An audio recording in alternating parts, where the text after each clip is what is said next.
देखो शिखरे आपणଙ୍କୁ स्वागत। आज मु आपणଙ୍କ ପାଇଁ ନେଇ ଆସିଛି देश विदेशर 30 टी गुरुत्वपूर्ण खबर। आपणଙ୍କୁ अनुरोध भिडियोटी को संपूर्ण देखिए। भल लगिले यहाकु लाइक और शेयर निश्चय करिवे। नंबर 1 मार्च पहिलारू बंटाजिव बीएसकेवाई नवीन कार्ड। आसंता मार्च 1 तारिखरू ब्लॉक स्तर में बीएसकेवाई नवीन कार्डर बंटन आरंभ हेबो। एथिपाई चलित मास 29 तारिख सुधा समस्त ब्लॉक नोडाल अधिकारी को एक वेलकम किट प्रदान कराजिवो। एथिरे दुईटी समान बीएसकेवाई नवीन कार्ड और अन्य कागजपत्र रही। मार्च 5 तारिख सुधा नवीन कार्ड बंटन कार्य शेष हेबो। केवल सरकारी कर्मचारी और आयकरदाता को बाद देले ग्रामांचलर सबु परिवार एही योजना रे सामिल हेबे।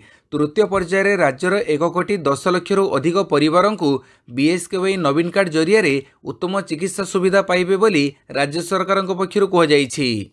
नंबर 2 बढ़िला स्वावलंबी कारीगर प्राप्य। पारिश्रमिक 6,500 टंका को वृद्धि।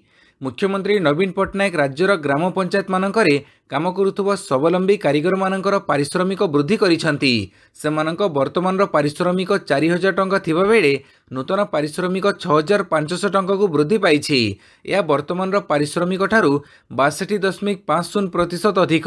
यह द्वारा राज्यर 13,000 स्वावलंबी कारीगर उपकृत हेबे। नंबर 3 6,134 कोटी टंकर 27 प्रकल्प को सिंगल विंडो मंजूरी। साधारण निर्वाचन पूर्व काली 6,134.52 कोटी टंकर 27 प्रकल्प को सिंगल विंडो मंजूरी मिली। यह प्रकल्प कार्यक्षम हेले राज्य में अतिरिक्त 42,275 जन को निजुक्ति सुजोग मिल पार। राज्यर 10टी जिले में 27 प्रकल्प कार्यक्षम हेबो। मुख्य सचिव प्रदीप कुमार जेना अध्यक्षतार अनुष्ठित राज्यस्तरीय सिंगल विंडो क्लीयरेंस अथॉरिटी बैठक में यह प्रकल्प गुड़िक मंजूरी मिली। डाउनस्ट्रीम आलुमिनियम अक्षय शक्ति निर्माण food processing plastic apparel and textile ferro alloys IT infrastructure क्षेत्र में यह पुंजीनिवेश हेबो। नंबर 4 660 कोटी टंकर क्रीड़ा भित्तिभूमि उद्घाटन कले मुख्यमंत्री नवीन पट्टनायक शुक्रवार 660 कोटी टंका क्रीड़ा भित्तिभूमि उद्घाटन करिसेंती। एथिरे विश्वर सर्वबृहत हॉकी स्टाडियम निकट में निर्मित बहुमुखी इंडोर स्टाडियम और जिम्नास्टिक एकाडेमी सामिल रही। मुख्यमंत्री यह सुंदरगढ़ जिलार 10टी स्थान में निर्मित हॉकी प्रशिक्षण केन्द्र और वीरमित्रपुर में निर्मित बहुमुखी इंडोर स्टाडियम उद्घाटन करिसेंती। राउरकेला बहुमुखी इंडोर स्टाडियम और जिम्नास्टिक एकाडेमी संपूर्ण शीतताप नियंत्रित रही। एथिरे table tennis gym weight lifting योग कक्ष व्यायामशाला जिम्नास्टिक उपकरण और अत्याधुनिक शौचालय सुविधा रही। मुख्यमंत्री राज्य में 48 इंडोर स्टाडियम और 12टी हॉकी प्रशिक्षण केन्द्र शुभ उद्घाटन करिसेंती। पाणीपाग सूचना आगामी 7 दिन जाए राज्य में वर्षा संभावना। कमिला ताती गरमरू मिलिला सामान्य आश्वस्ति। यह आगामी 7 दिन जाए राज्य में वर्षा हेबानी पूर्वानुमान करिछि पाणीपाग विभाग। गुरुवार 18 जिले में तापमात्रा 35 डिग्री उपरे रहिथिबा बेले शुक्रवार कमिछि तापमात्रा। दक्षिण सामुद्रिक शुष्क वायु प्रवाह हेउथुबा सह शनिवार प्राय 14टी जिले में वर्षा हेबानी येलो वार्निंग जारी करिछि पाणीपाग विभाग। शनिवार केन्दुझर बालेश्वर भद्रक जाजपुर खोर्धा पुरी भली 14 जिले में घड़घड़ी सह वर्षा हेबानी पाणीपाग विभाग कहिछि। नंबर 6 यूपीआई सेवा बजाय रखा एनपीसीआई को आरबीआई निर्देश।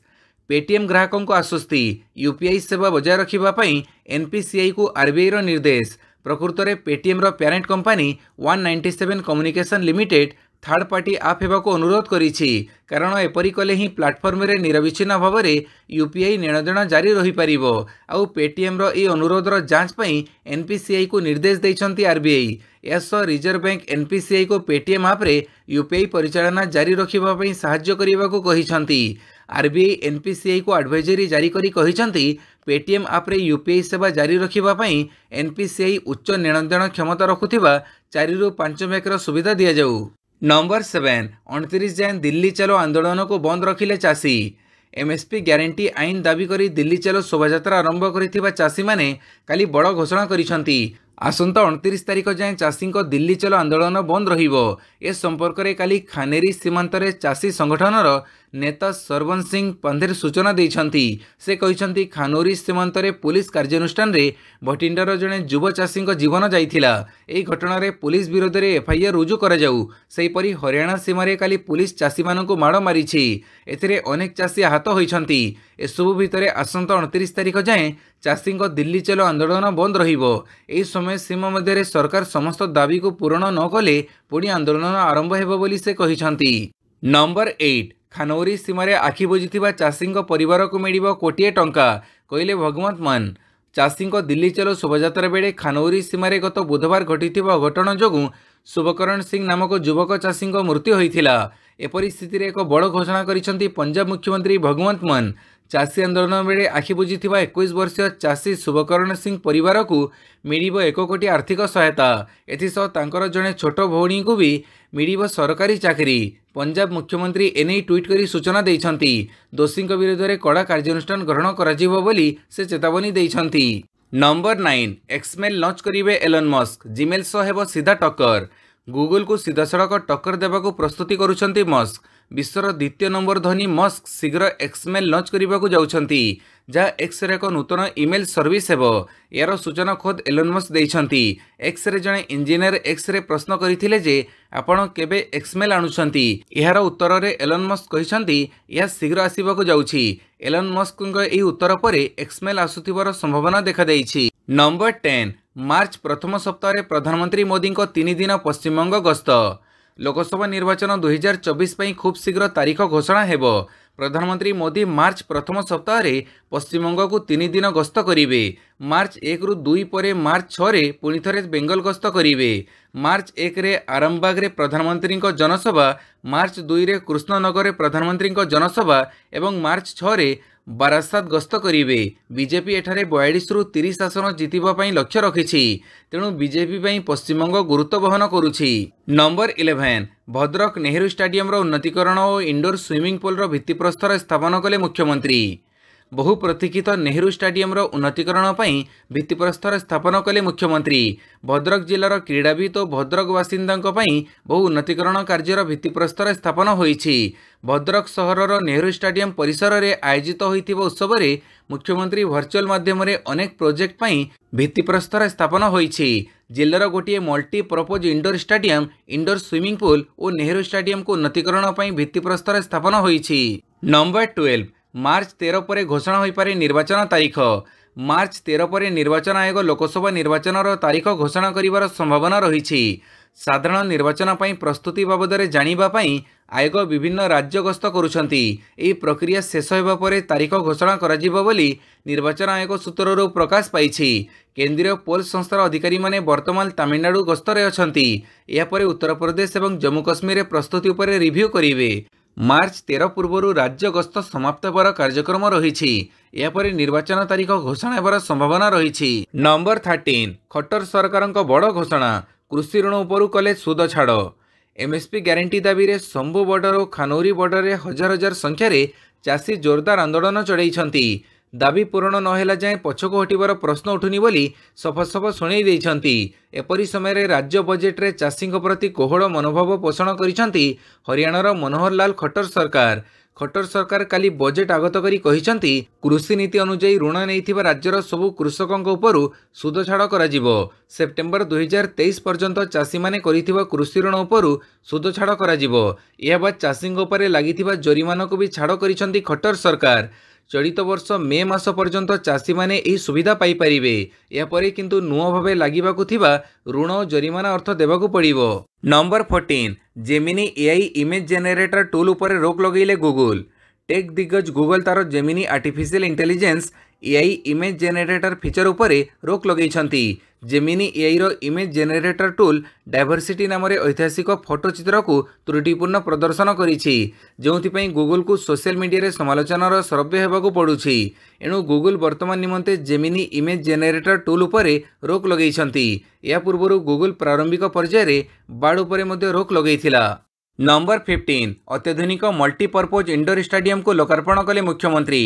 शुक्रवार कटक रे अत्याधुनिक मल्टीपर्पज इंडोर स्टाडियम को लोकार्पण करिसंती मुख्यमंत्री नवीन पट्टनायक। आभासी जरिया रे एही स्टाडियम समेत फुटबॉल ट्रेनिंग सेंटर मध्य शिलान्यास करिसंती मुख्यमंत्री।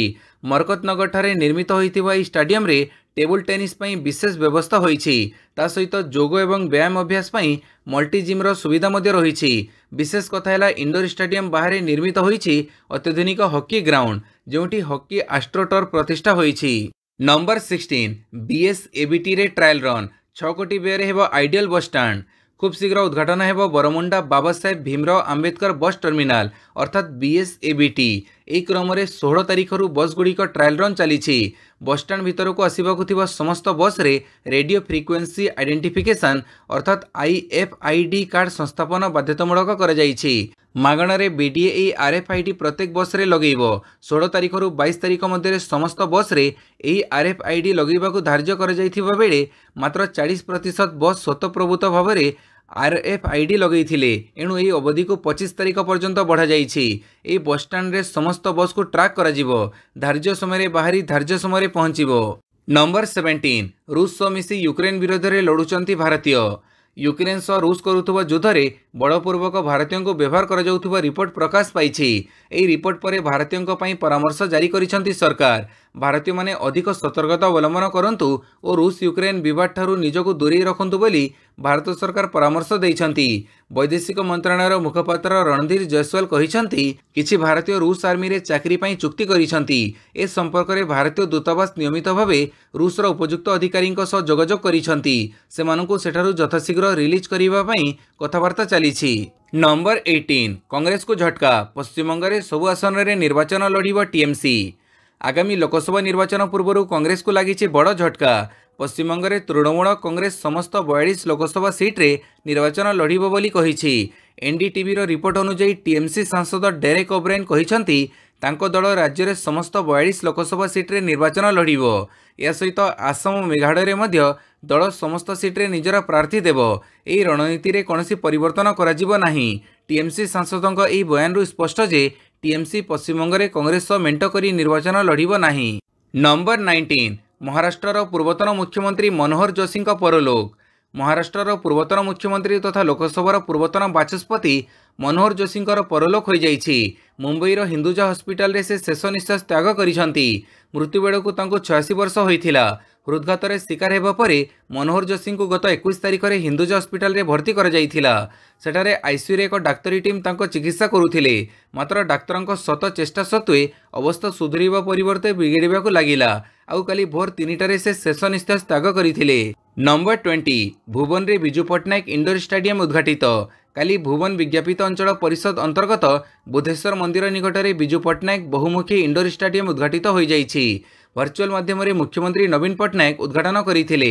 ଭୁବନ ବିଜ୍ଞାପିତ ଅଞ୍ଚଳ ପରିଷଦରେ 544.93 ଲକ୍ଷ ଟଙ୍କା ବ୍ୟୟରେ ନିର୍ମିତ ହୋଇଥିବା ଇଣ୍ଡୋର ଷ୍ଟାଡିୟମକୁ ମନ୍ତ୍ରୀ ପ୍ରଫୁଲ୍ଲ କୁମାର ମଲ୍ଲିକ ଉଦ୍ଘାଟନ କରିଥିଲେ। ନମ୍ବର 21 ଲକ୍ଜରୀ କାର ଲମ୍ବରଗିନି କିଣିବାରେ ସବୁଠୁ ଆଗରେ ଭାରତୀୟ। ସାରା ବିଶ୍ୱରେ ଭାରତୀୟଙ୍କ ଦବଦବା। ଏବେ ସ୍ପୋର୍ଟସ କାରରେ ବି ଖୁବ୍ ଆଗରେ ରହିଛି ଭାରତ। ଭାରତରେ ବଢ଼ୁଛନ୍ତି ଲକ୍ଜରୀ କାର ଲମ୍ବରଗିନିର ଗ୍ରାହକଙ୍କ ସଂଖ୍ୟା। ଖାସ୍ କଥା ହେଉଛି ଚଳିତ ବର୍ଷ ଭାରତରେ ସ୍ପୋର୍ଟସ କାର ବିକ୍ରିର ମାତ୍ରା ବଢ଼ିଛି। 2023ରେ ଲକ୍ଜରୀ କାର ଲମ୍ବରଗିନି ଭାରତରେ ନିଜର 100 ୟୁନିଟ୍କୁ ପାର କରିଛି। ଗତ ବର୍ଷ କମ୍ପାନୀ ଭାରତରେ 103 ୟୁନିଟ୍ ସ୍ପୋର୍ଟସ କାର ବିକ୍ରି କରିଛି। ତେବେ 2022ରେ 92 ୟୁନିଟ୍ ବିକ୍ରି ହୋଇଥିଲା, ଯାହା ପୂର୍ବ ବର୍ଷ ତୁଳନାରେ 33% ବୃଦ୍ଧି ପାଇଛି। ନମ୍ବର 22 ଶରଦ ପାୱାରଙ୍କୁ ମିଳିଲା ନୂଆ ଦଳୀୟ ଚିହ୍ନ। ଏଥର ନିର୍ବାଚନରେ ନୂଆ ନାମ ତଥା ଚିହ୍ନ ସହ ମଇଦାନକୁ ଓହ୍ଲାଇବେ ଶରଦ ପାୱାରଙ୍କ ଦଳ। ଗତ ସପ୍ତାହରେ ନିର୍ବାଚନ କମିଶନ ଅଜିତ ପାୱାରଙ୍କ ଗୋଷ୍ଠୀକୁ ରିଏଲ ଏନ୍ସିପିର ମାନ୍ୟତା ଦେବା ସହ ଦଳୀୟ ଚିହ୍ନ ଘଣ୍ଟା ମଧ୍ୟ ପ୍ରଦାନ କରିଥିଲେ। ଏହାପରେ ଶରଦ ପାୱାରଙ୍କ ଗୋଷ୍ଠୀ ପାଇଁ ନୂଆ ନାଁ ମଧ୍ୟ ଧାର୍ଯ୍ୟ ହୋଇଥିଲା ବେଳେ ଏବେ ମିଳିଛି ତାଙ୍କୁ ନୂଆ ଦଳୀୟ ଚିହ୍ନ। ଶରଦ ପାୱାରଙ୍କ ନୂଆ ପାର୍ଟି ନାଁ ଏନ୍ସିପି ଶରଦ ଚନ୍ଦ୍ର ପାୱାର ରହିଛି। ଏଥିସହ ତାଙ୍କ ଦଳୀୟ ଚିହ୍ନ ହିସାବରେ ଜଣେ ବ୍ୟକ୍ତି ତୁରୀ ଫୁଙ୍କୁଥିବାର ଦେଖିବାକୁ ମିଳୁଛି। ନମ୍ବର 23 ଓଡ଼ିଶାରେ ତିଆରି ହେବ ପ୍ରତିରକ୍ଷା ବିମାନ ଯନ୍ତ୍ରାଂଶ। ରାଜ୍ୟ ସରକାରଙ୍କ କଲ୍ୟାଣୀ ଷ୍ଟିଲ୍ ସହ MOU। ଓଡ଼ିଶାରେ ତିଆରି ହେବ ପ୍ରତିରକ୍ଷା ବିମାନ ଯନ୍ତ୍ରାଂଶ। ମୁଖ୍ୟମନ୍ତ୍ରୀ ନବୀନ ପଟ୍ଟନାୟକଙ୍କ ଉପସ୍ଥିତିରେ ରାଜ୍ୟ ସରକାର କଲ୍ୟାଣୀ ଷ୍ଟିଲ୍ ସହ MOU ସ୍ୱାକ୍ଷରିତ ହୋଇଛି। ଢେଙ୍କାନାଳ ଗଜମରାରେ ହେବ ପ୍ରକଳ୍ପ। 1100 ଏକର ଜମି ଚିହ୍ନଟ ହୋଇଛି। ରାଜ୍ୟରେ ସ୍ଥାପନ ହେବ ପ୍ରଥମ ଟିଟାନିୟମ୍ ଓ ଏରୋସ୍ପେସ୍ କମ୍ପୋନେଣ୍ଟ ମ୍ୟାନୁଫ୍ୟାକ୍ଚରିଂ ୟୁନିଟ୍। ଏଥିଲାଗି ଶୁକ୍ରବାର ରାଜ୍ୟ ସରକାରଙ୍କ ସହ MOU ସ୍ୱାକ୍ଷରିତ କରିଛି କଲ୍ୟାଣୀ ଷ୍ଟିଲ୍।